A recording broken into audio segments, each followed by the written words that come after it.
I have to wonder if there's been a stupider week in the House of Commons than the one we just had. I know we're going to talk about it in a bit, but if you guys can think of a stupider moment in Canadian politics than we've had this week, I think one of you deserve a bonus in the next paycheck.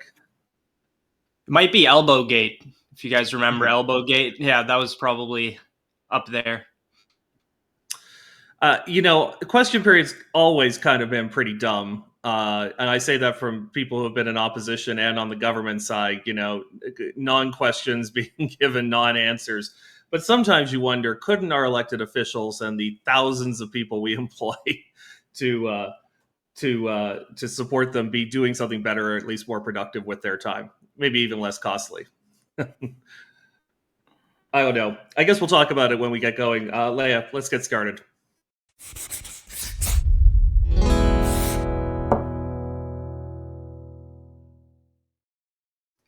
Well, happy Friday, everybody. Hope you had a great week. Friday, we like to take a more casual tone, kick back. It's a little early where I live, so we haven't poured ourselves a drink quite yet, but you feel free to go right ahead and do so. You've got us for Off the Record this week. I'm joined with Isaac Lamoureux. Say hi, Isaac. Hello. And Cosmin Dzsurdzsa out in BC. And as I was reminded how to pronounce my own name, I'm William McBeath, and I'm excited to be here being your guest host. So, as I said in a little pre-roll there, we've had a very stupid week in the House of Commons. Some serious stuff, but some not so serious stuff. But why don't we get started first with the big liars in the mainstream media? Cosmin, you want to tell us about CTV News who got caught doing some fibbing? Yeah, for sure. So for those not in the media, there's an unwritten rule that journalists are not supposed to become the story.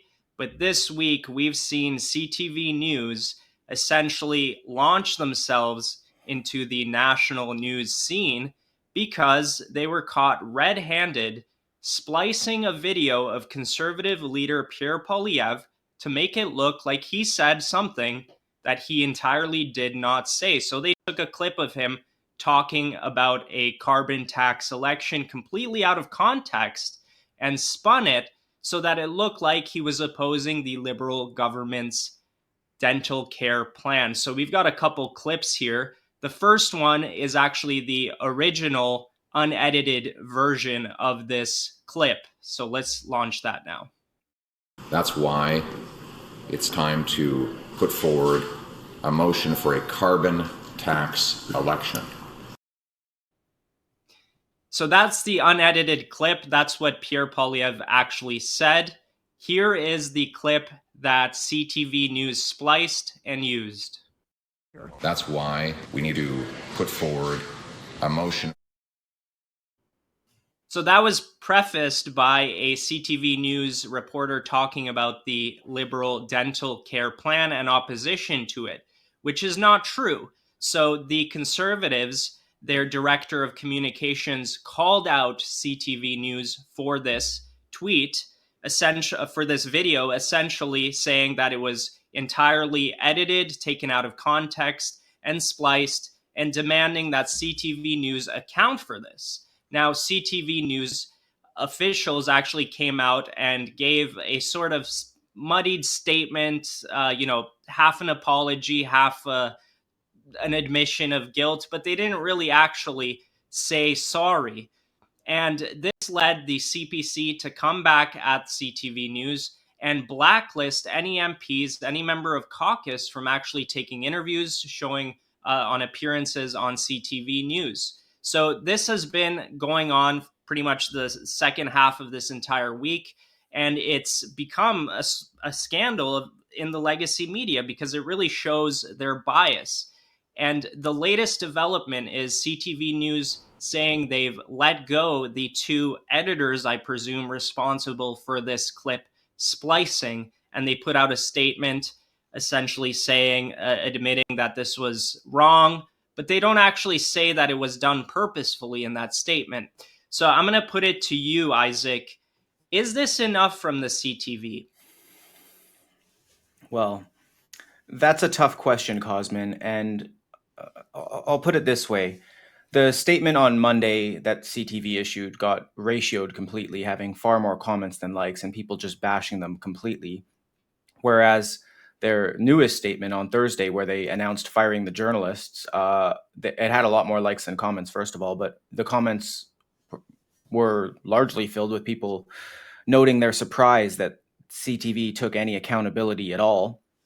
So that was interesting for me. People at least are celebrating that they did take accountability. However, on the flip side of things, there were people suggesting that the CTV News just essentially scapegoated these two journalists, whoever they are, from something that came from the higher ups likely. So it's hard to say whether they truly are taking accountability, because as you said, they didn't necessarily apologize for what they did. But something else that comes to mind here is I've seen other people celebrating the Conservatives for essentially standing up to legacy media and CTV in this instance for slandering them, if you want to call it that, or splicing these clips. I mean, this is just a complete fabrication of facts, especially with the video. I can't believe they went to this extreme measure. Like, you really thought you were going to get away with this, splicing videos together? I mean, it's ridiculous, especially as a journalist myself, thinking about journalistic integrity. Who could possibly imagine doing something like this? Now, William, Pierre Poilievre has sort of made himself this anti-legacy media figure, a politician willing to stand up to media lies and mistruths that are propagated out there. Did the CTV play into the Conservatives' hands with this blunder? Yeah, I mean, you got to wonder what CTV was thinking when they came up with this cartoonishly evil plan to try and splice together a fake quote to misrepresent what Pierre Poilievre was saying. You know, I used to work for the government back in the day, for the Harper government, and whenever one of our ministers was doing a press conference or a press event, you would always see a political party staffer or a ministerial staffer recording the press conference on their own phone. And media used to say, well, why would you do that? And our answer was honestly, because we don't trust you to accurately report what we said at this press conference. And they, would say, oh, we would never take someone's words out of context, and we would never splice a quote to give it an unfair meaning. Well, when arguably the second largest, maybe even the largest, I don't know, the viewing figures, they're also terrible now for legacy media. It's hard to tell. But one of Canada's largest news broadcasters can't be trusted to put together a simple story without inventing a whole fictionalized narrative that Pierre Poilievre was trying to hold an election over the national dental care strategy.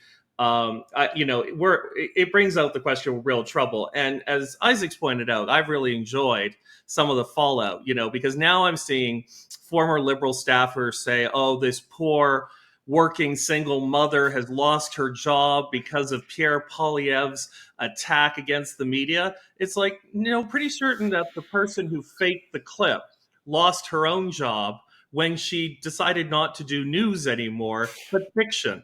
And I don't think she's got anyone to blame but herself. Certainly, I know Conservative supporters have argued for a long time that the legacy media are not fair, that they're biased, that they don't like the Conservatives, that none of them come even close to voting Conservative in election. And I think you're now seeing, again, an example of that bias on full display. And when they get knocked off their high horse, yes, Conservative Party supporters do tend to enjoy that experience.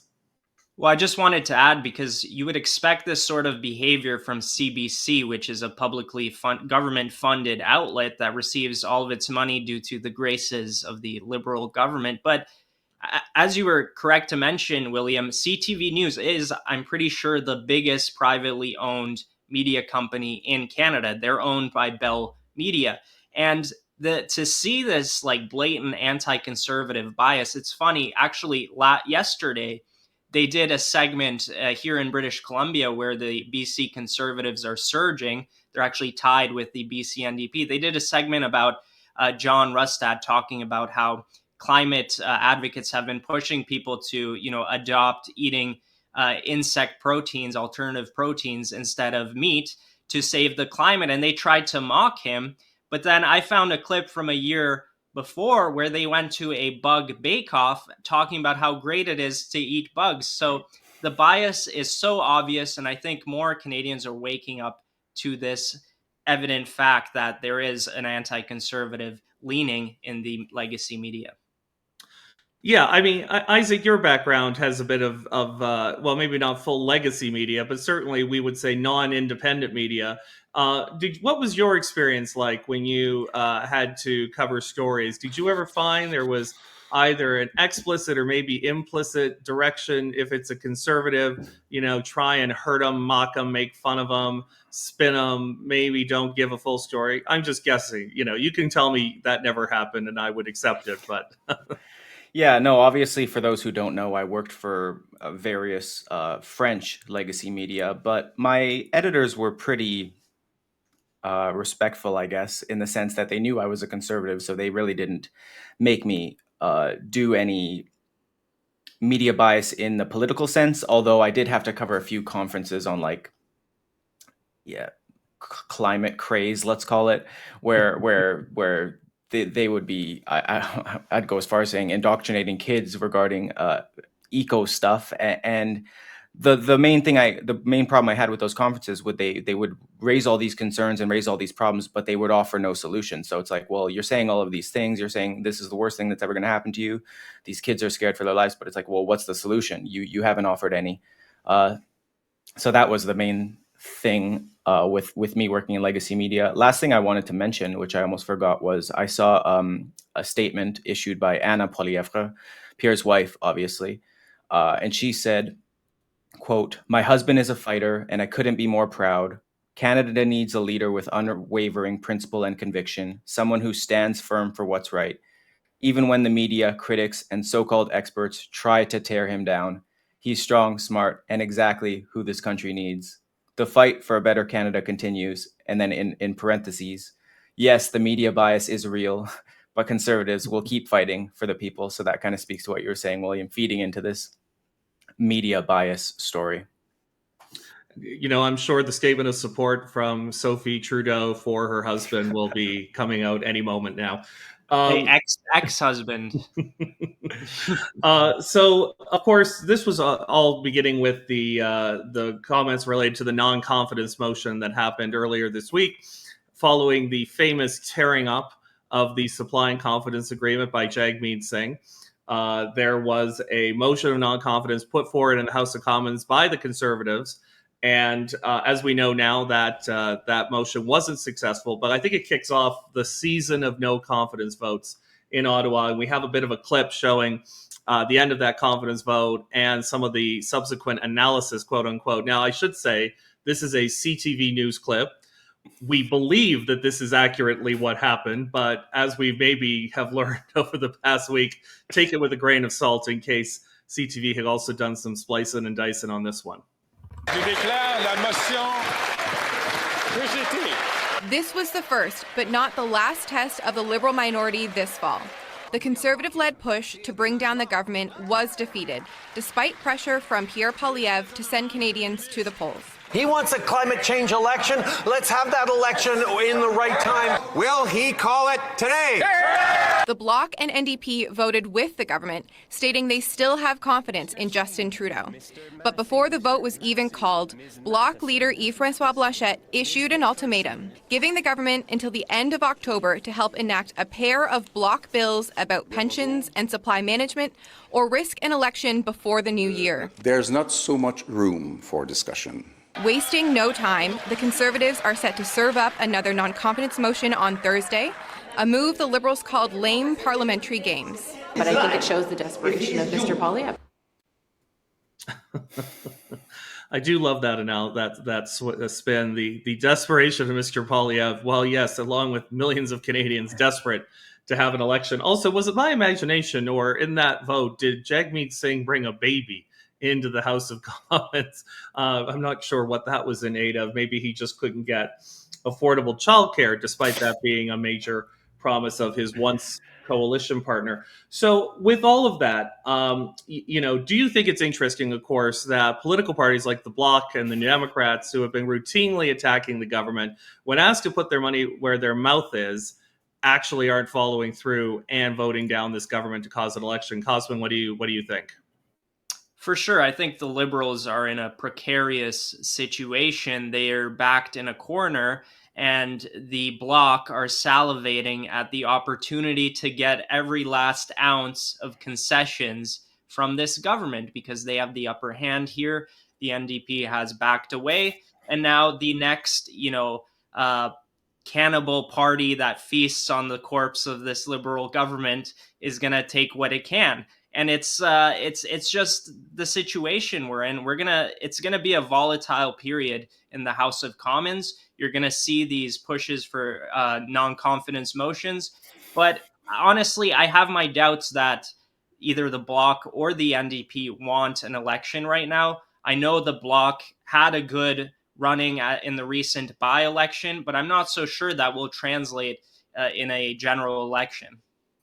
And Isaac, thinking about the other opposition parties, the ones who aren't the Conservatives, the Democrats, the Bloc, do you think there's any impetus for them to pull the plug on this government, or do you think they're in the case of the NDP in particular, do you think they're afraid to face the electorate in an actual general election? Yeah, William, it's funny. I still remember the feeling I initially had when I heard that Jagmeet Singh was going to rip up his supply and confidence agreement, which unfortunately was short-lived, because then I realized that really doesn't mean anything, especially as we've seen Singh continue to prop up his government. But now it's almost as if we're in a worse position than we were prior to this development, let's call it, because now both the Bloc and the NDP have shown that they will prop up this Liberal government, and at least the Bloc are doing it for some gain. Obviously, Blanchet said he'd give the Liberals until October 29th to meet his demands, whereas Singh, I don't even know what they're getting out of this agreement right now. But both of these parties would have to turn against the Liberals, which, as Cosmin mentioned, I really don't think either of those parties would benefit from an election right now, because they have to be essentially weighing the odds in the sense that, are we going to benefit more from a Trudeau government or a Poilievre government? And I don't see Pierre going to either of those parties and saying, hey, let's do this together. I'll give you what you want. Otherwise, he probably already would have done that. And then that might be what it's going to take to bring down this Liberal government. Now, Cosmin, do you think that one of the factors might be happening is the fact that we have a provincial election happening in BC right now, very competitive one between the BC NDP and the BC Conservatives. We have an election, I think, scheduled next month in Saskatchewan, another place where the New Democrats are probably going to be, if not strong contenders, actual contenders, which they're not in a lot of other parts of this country. Do you think the calculus on the part of the NDP is they don't want an unpopular federal leader dragging down the support for their provincial cousins in these two provincial elections? No, for sure. And I'll just add, Ontario Premier Doug Ford has also talked about an early election as well. So there's definitely the provincial elements at play 100%. Let's remember that Jagmeet Singh was elected in a by-election in Burnaby. That's where his seat is, in British Columbia. So there's no way that he wants to detract attention from the BC NDP's shot at forming government again. I think that is definitely at top of mind for Jagmeet Singh. But I also wanted to mention, off of what Isaac said, Canadians are hurting right now. They're suffering from financial woes, cost of living, inability to get housing. And I think what's happening in the House of Commons right now, with all these parties vying to get what they want out of this government, with the Bloc and the NDP trying to get concessions, it comes across as very self-interested, cynical politics. And I think it leaves a really bad taste in Canadians' mouths. Yeah, here in my province of Alberta, the New Democrat leader, former Calgary Mayor Naheed Nenshi, has gone so far as to say he doesn't want to be affiliated with the federal NDP anymore. I think he probably even wants to change the provincial party's name to something new. And part of that is simply it's tough to run as a New Democrat here in Alberta fair enough. But also, I think he particularly doesn't like the association with Mr. Singh, who, of course, has been so anti-Alberta in many of his policy positions, opposes the oil sands, opposes the construction of pipelines, opposes Alberta's major industries. And so, if his own cousins aren't willing to support him, I guess Mr. Singh probably thinks that Canadians from coast to coast won't either. Now, unfortunately, that wasn't the only thing that happened in Ottawa this week. And the next part is probably the genesis of my "Is the House of Commons occasionally stupid" theme that I put on. We had an argument over a bathtub and whether or not there was a suggestion that the Prime Minister might be gay in that bathtub. If you interpreted the remark in that way. Why don't we start by watching this clip, which was following Pierre Poilievre, opposition leader Pierre Poilievre, talking about the apartment the government of Canada bought for New York Consul General Tom Clark and just how luxurious it is with its quartz countertops, a $5,000 bathtub, and a bunch of other very special amenities. This is the Prime Minister's defense of that luxury apartment. Mr. Speaker, engaging with international leaders on fighting climate change, on solving global crises, on standing up unequivocally for Ukraine.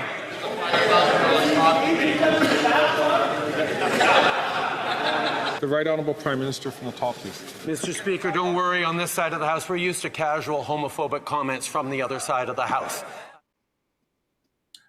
Now, in case you couldn't hear, that was what has now been identified to be Conservative MP Garnet Genuis asking if the Prime Minister or the Consul General was entertaining world leaders in the bathtub. And I actually think Garnet has a perfectly legitimate question. There might be an argument to say we need a government-owned apartment in a city like New York where a lot of world leaders, business leaders, and other people come on an frequent basis, and maybe we need it to be sufficiently large to accommodate a reception. But do we really need the $5,000 bathtub in order to maintain cordial relations with some of these foreign leaders? How many of them are we entertaining in the bath? And if we are, should we be worried about foreign interference on one level or another? So do you think that this was a homophobic joke, or do you think this was an MP pointing out the lunacy of why we needed a $5,000 bathtub? Isaac, what do you think? Yeah, I definitely do not think it was a homophobic joke. And you mentioned, or Trudeau did, how people were interpreting it. No, I don't think anyone would have interpreted it that way before he brought up the homophobia. But we've seen this from Trudeau in response to completely unrelated things. He'll always tie it back to his main talking points, which are homophobia or LGBTQ rights, climate change. You've heard them all before. I don't see how this has anything to do with that, though. And Cosmin, what do you think? House of Commons, valuable democratic institution, or place where stupid stuff gets yelled about? Well, we've got a drama teacher for a prime minister. He's engaging in theatrics every opportunity he can, and I think it's just deflection. Let's be serious. It's an attempt to get off of the issue about why did taxpayers spend so much money for this extravagant apartment and all of these extra features that, as you're right to mention, are not necessary for hosting guests. And just in case you thought that maybe upon reflection, the Prime Minister would back down from his ludicrous assertion that this was a drive-by homophobic attack, when asked to clarify or reiterate his position leaving the House of Commons, this was the Prime Minister's response. I'm always going to stand up to bullies. When anyone makes a homophobic comment, I will respond, and that's something I need to do. Sounds like the guy could use a nice, relaxing bath with one or more of his closest personal friends in order to de-stress. I must admit, when I read the rundown of show stories, I was initially opposed to doing this one out of the opinion that it would add to global stupidity. And I'm sorry to say, I still find this entire affair to be pretty dumb. But let's move into, I guess you could argue it's a related area. We're going to talk a little bit about ass there, Isaac. Do you want to give us the lowdown? Yeah, related in the sense that this is another odd comment, let's call it.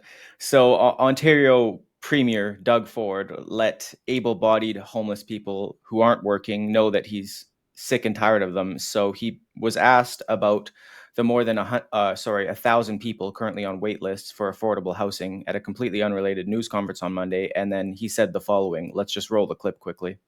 Do you know what the best way to get people be able to get out of the encampments, get out of homeless?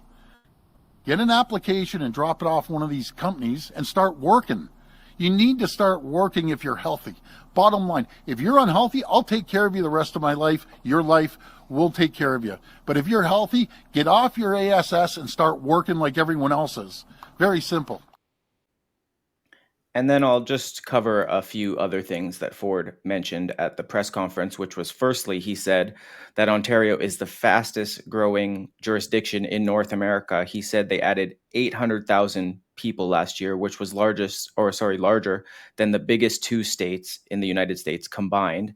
He went on to say that 136 companies came to invest in Ontario, creating over 12,500 jobs, which really doesn't seem like that many jobs when we're talking about 800,000 people coming there.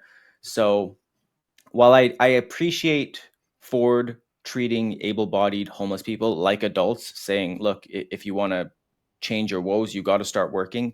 I don't know that it's that simple, obviously, when 800,000 people immigrate to your province and then the next citation you make is adding 12,500 jobs. Obviously, there's going to be a discrepancy there. And we've seen the unemployment rates in Ontario, which are quite high. Do you guys think it's as simple as Ford is trying to make it out to be? Well, I'll just start. I found his comment to be a little bit of a non sequitur because he was asked about an affordable housing waitlist. And we talked about this on Daily Brief.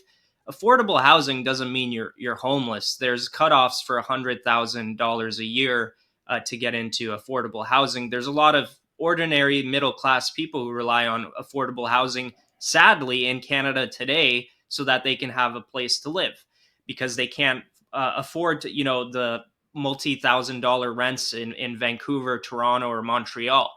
But you're right to say that immigration has a huge impact on this, because the fact is, if you look at the statistics, a lot of new immigrants, international students, temporary foreign workers are going into those entry-level jobs that somebody who's coming off the street, coming out of, living in their car would rely on to get a step up and be able to afford a place to live. And it's just astounding that nobody really touches on that issue. Our politicians don't admit that we're importing more people than we can, afford to take care of. And they're also going into homeless shelters, the places where people who are on the street go to, halfway houses, homeless shelters, to have that transition from being homeless to actually being a functioning member in society. So if we're not going to deal with the causes of this problem, just saying go get a job, it's not quite that simple, right?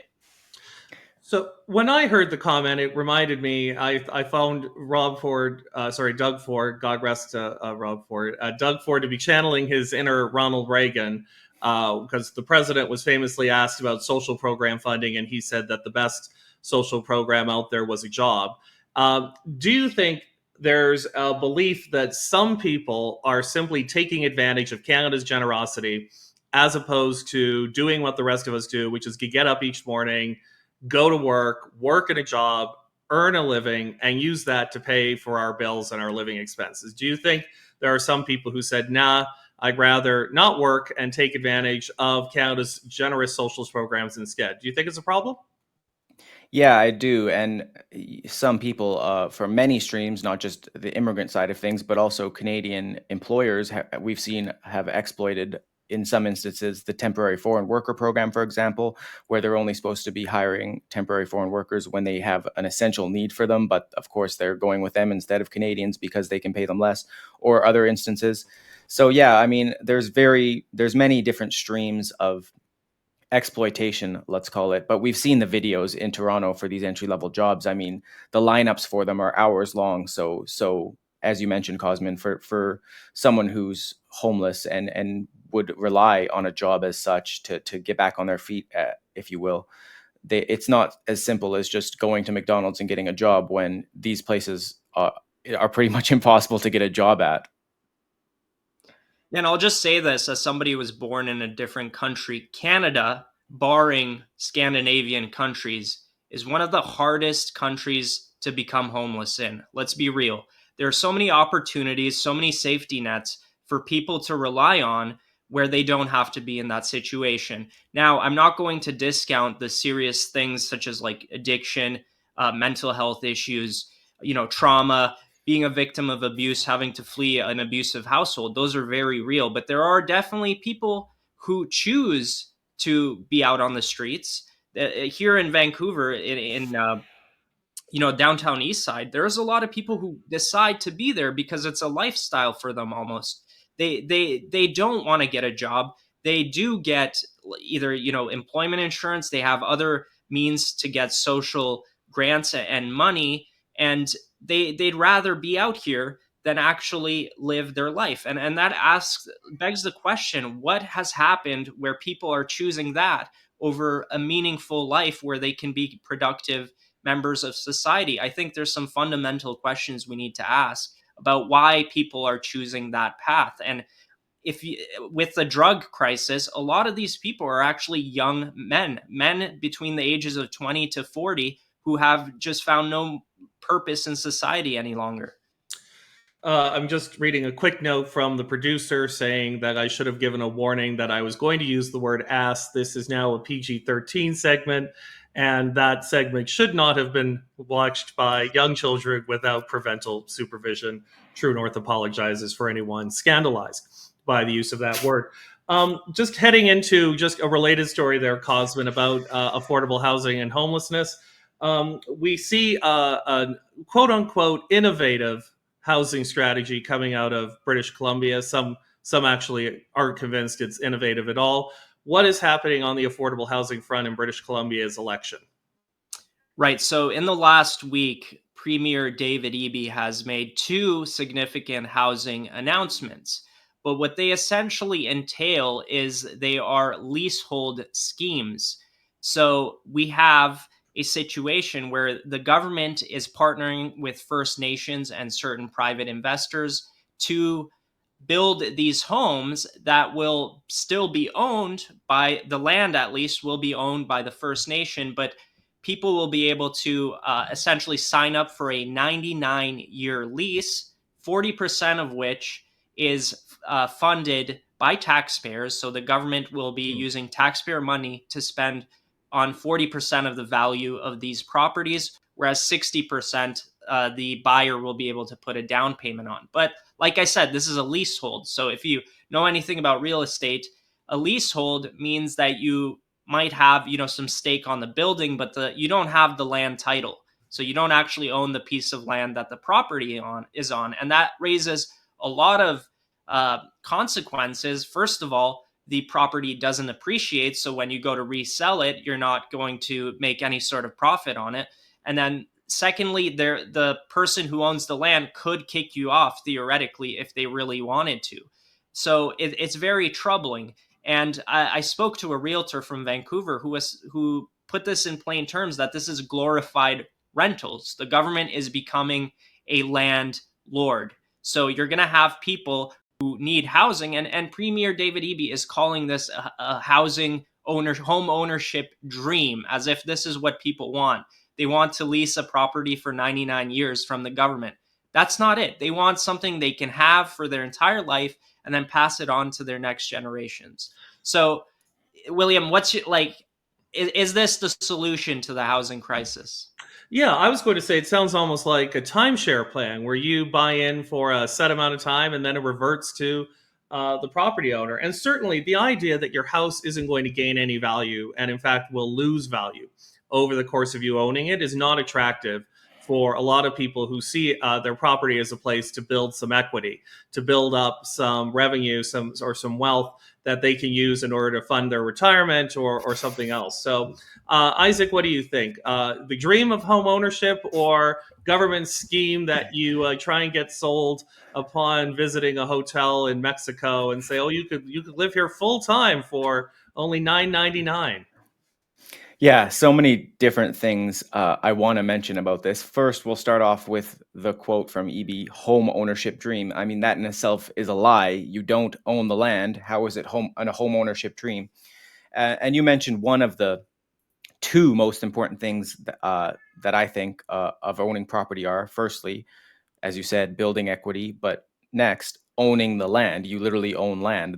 Those are the two most important things of owning a property, in my opinion. And obviously, one of these things just is not true with these. Something that you didn't mention, Cosmin, which I think needs to be said, was the price of these properties are $850,000 to $1.5 million. So we were talking about affordable housing. This is far from affordable. Who can afford this? Of course, you take 40% off of that. It's still a ridiculous price. Well, I want to jump in on $500,000. that, Isaac, if I may, because I was astounded by how the housing minister arrived at these property valuations. If you actually look at where this property is, it's in the dead center of Vancouver in a neighborhood called Cambie. And it's not a special area. It's literally in the middle of a metropolitan area.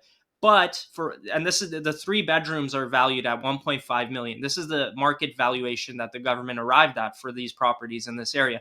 But you can get a leasehold property on with a ocean view on False Creek for $1.5 million with a beautiful view of the harbor for the exact same amount of money. You can find a leasehold for 3 bedrooms in Kitsilano for $999,000. So it doesn't make sense.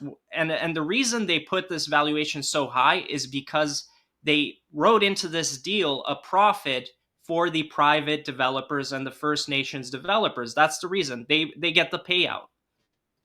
The question that goes through my head is, how much is the bathtub worth? If it's not worth $5,000, then I'm not dropping $1.5 million on a home. I think that's completely outrageous. So, well, I think that brings us to the end of our news segment there. I'm always amazed at the value for our tax dollars we get whenever we take a good look at what our governments are up to across the country. So I hope that we haven't depressed our viewers too much by telling them just how much their tax dollars were wasted. And of course, a general reminder that everything you've heard today is off the record.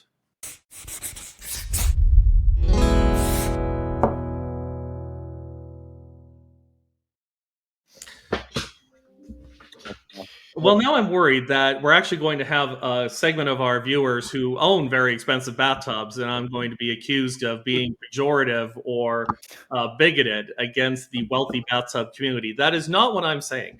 I'm saying if you own an expensive bathtub that you paid for yourself, that's perfectly fine. It's the publicly funded bathtubs are the ones that I object to. So just to clarify for anybody with a very expensive bathtub, it's not you. It's when it's paid for by taxpayers.